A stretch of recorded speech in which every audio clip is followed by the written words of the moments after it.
рушди соҳаи кишоварзӣ барои таъмини босубот ва муносибати аҳолии кишвар бо маводи хӯрока тавассути афзоиши мунтазам ва устувори истеҳсоли маҳсулоти кишоварзӣ, баланд бардоштани сатҳи даромаднокӣ ва инчунин ҳифзи захираҳои табиӣ мусоидат менамояд.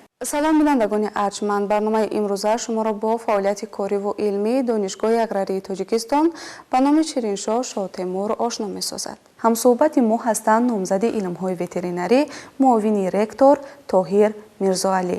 Устод, хуш омадед ба барнома.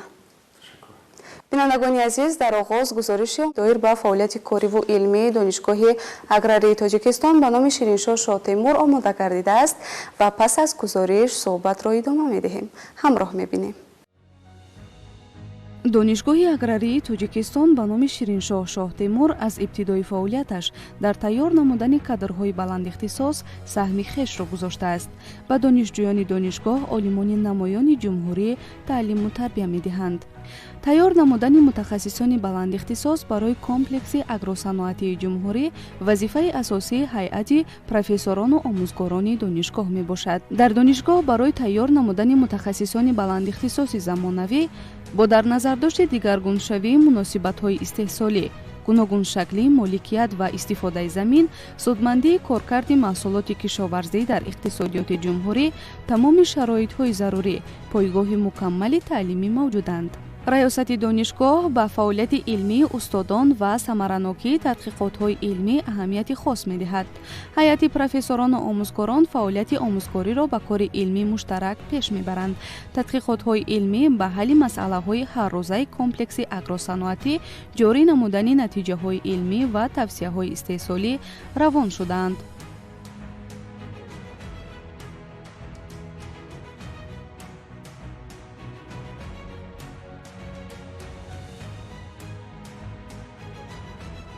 дар донишгоҳ китобхонаи илмӣ ва толори васеъ барои хонандагон амал мекунад. махзани китобхона, ки қариб 358,200 нусха аст, имкон медиҳад, ки донишҷӯёни ҳар тахассус адабиёти зарурии таълимӣ, таълимии услубӣ, илмӣ ва бадеиро ба осонӣ дастрас намоянд. сохтори илми Донишгоҳи аграрии Тоҷикистон ба номи Шириншоҳ Шоҳтемур дар пешрафти фаъолияти илмӣ ва таълимӣ саҳмгузор буда, солҳои охир шумораи дастовардҳои илмӣ дар донишгоҳ назаррас гаштааст, ки ин аз дастгирии раёсати донишгоҳ дар ин самт шаҳодат медиҳад.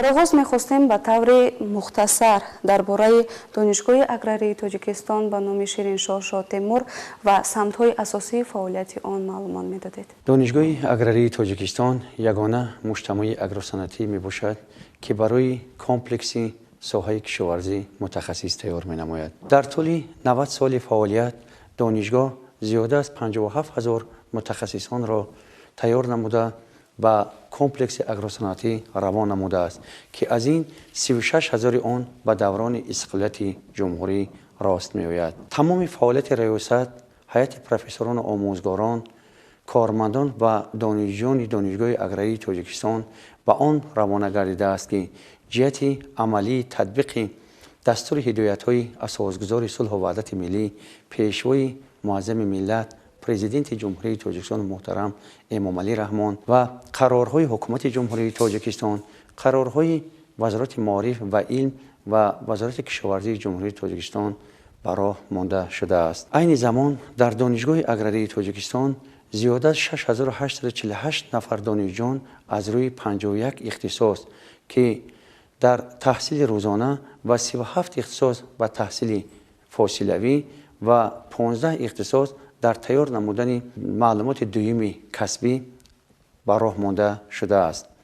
имрӯз зиёда аз 400 устодони варзида барои таълиму тадриси донишҷӯён сафарбар карда шудааст, ки аз ин 6 академияи илмҳои кишоварзӣ, 3 узви вобастаи академияи миллии илмҳои кишоварзӣ, ба ғайр аз ин зиёда аз 57 докторони илм профессор ва 140 номзадони илм фаъолият менамоянд. дар донишгоҳ عین زمان 18 آزمایشگاه‌های علمی و تعلیمی، 14 مرکز کامپیوتری، 3 مرکز اینترنتی و دیگر واسطه‌های تعلیمی یاری رسان در روند تعلیم ثمرناک استفاده برده می شود. امروز هیئت پروفسوران آموزگاران دانشگاه در 15 موضوعهای لایحه‌های فرمایشی و 17 موضوعهای سرباری فعالیت علمی تحقیقاتی برده ایستاده‌اند. آن لایحه‌های فرمایشی که از طرف حکومت جمهوری تاجیکستان مبلغ گذاری کرده می شوند وادار می سازد که عالمان در سمت کارهای علمی تحقیقاتی یعنی نتیجه های نظررس رو نایل گردیده پیوسته به استحصالاتچیان مشورت‌های مفید دهند. در دانشگاه از روی چند اختصاص متخصص آماده می گردد؟ امروز در دانشگاه اگراری تاجیکستان در 10 فاکولته آن از روی 53 اختصاص متخصص تیار می نمایند. ناگفته نماند که امسال با تقاضای زمان یعنی با طلبات امروزه یعنی 2 اختصاص نو یعنی اختصاص انتمولوژی در زمینه فاکولته باغداری و بیوتکنولوژی کشاورزی و اختصاص خرگوش پروری در فاکولته زوانژنری گشوده شده است که می تواند در سال جاری داوطلب قبول نماید.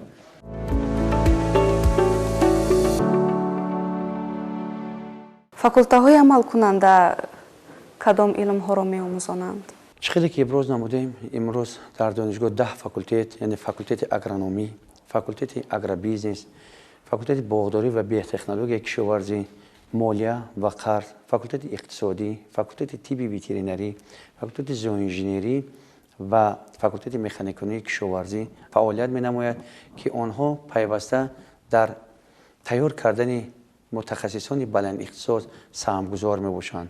امروز در دانشگاه از روی 3 زینه تحصیلات، زینه بکالور، ماجستراتورا و دکترانتورا دکتر پی‌اچ‌دی به راه مانده شده است که بعد ختم بکالور دانشجویان می توانند برای مکمل گرداندن سویه دانش خود و تحصیل ماجستراتورا و دکتر پی‌اچ‌دی فراگیر کرده شود.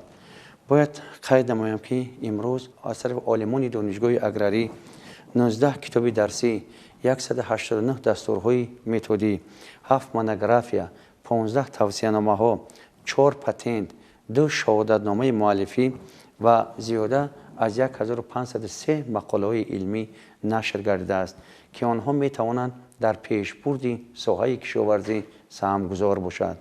عالمان پیوسته کوشش می نمایند که با استحصالاتچیان علاقه زیست داشته باشند و آن دستاوردهایی که در علم تطبیق خود را می‌یابد با استحصالات یعنی برای در عملیات تطبیق آن روان کرده می شود و در این زمینه دانشگاه اگراری تاجیکستان پایگاه نهایت مستحکم یعنی 2 پایگاه تعلیمی موجود است که این پایگاه تعلیمی کارخانه واحد تجربه تعلیمی حصار شهر حصار و خواجگی تجربی تعلیمی ناحیه یاوان و بغیر از این درس‌های نظریوی، عملی و آزمایشی دانشجویان نیز در این پایگاه گذرانیده می شود. در پایگاه خواجگی تعلیمی حصار امروز زیاده از 2 هکتار باغ‌های اینتنسیوی، 1 هکتار باغ گیلاس، 1 هکتار باغ ناک پرورش کرده می شود که از این برای در آینده زیاد نمودن نمودهای سرحاصلی این میوه‌جات ها باغ مادری نیز موجود است که با واسطه یعنی با اصول‌های معاصر یعنی با اصول پیوند ما می توانیم که در آینده یعنی برای تامین نمودن ذات‌های خوبی یعنی درختان میوه دهنده که عالمان دانشگاه پیوسته کوشش می نمایند.